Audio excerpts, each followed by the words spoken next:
Sir, ಕರ್ನಾಟಕದಲ್ಲಿ ಆಗ್ತಿರುವಂತಹ ರಾಜಕೀಯ ವಿದ್ಯಮಾನಗಳು ದೊಡ್ಡ ಮಟ್ಟದಲ್ಲಿ ಚರ್ಚೆ ಆಗ್ತಿದೆ, ಬೇರೆ ಬೇರೆ ಆಯಾಮಗಳನ್ನ ಪಡ್ಕೊಳ್ತಾ ಇದೆ ಸರ್. ಈಗ ಅದು ಇಲ್ಲಿ ಹೇಳ್ತಕ್ಕಂತ ವಿಷಯ ಅಲ್ಲ ಮತ್ತು ಬಹಿರಂಗವಾಗಿ ಯಾವುದೇ ಮಾತನಾಡತಕ್ಕಂತ ಸಬ್ಜೆಕ್ಟ್ ಅಲ್ಲ.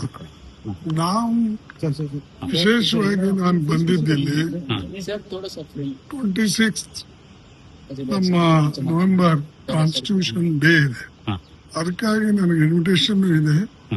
ಅದನ್ನ ಅಟೆಂಡ್ ಮಾಡಿ ದೆನ್ ನಮ್ಮ ರಿವ್ಯೂ ಮೀಟಿಂಗ್ಸ್ ಇವೆ, ಅವೆಲ್ಲನೂ ಕೂಡ ಮಾಡಿಕೊಂಡು. ಸರ್, ಈಗ ರಾಹುಲ್ ಗಾಂಧಿ ಅವ್ರನ್ನ ಯಾವಾಗ ಭೇಟಿ ಆಗ್ತಿದ್ದೀರಿ ಸರ್? ರಾಹುಲ್ ಗಾಂಧಿ ಅವ್ರನ್ನ ಯಾವಾಗ ಭೇಟಿ ಆಗ್ತಿದ್ದೀರಿ?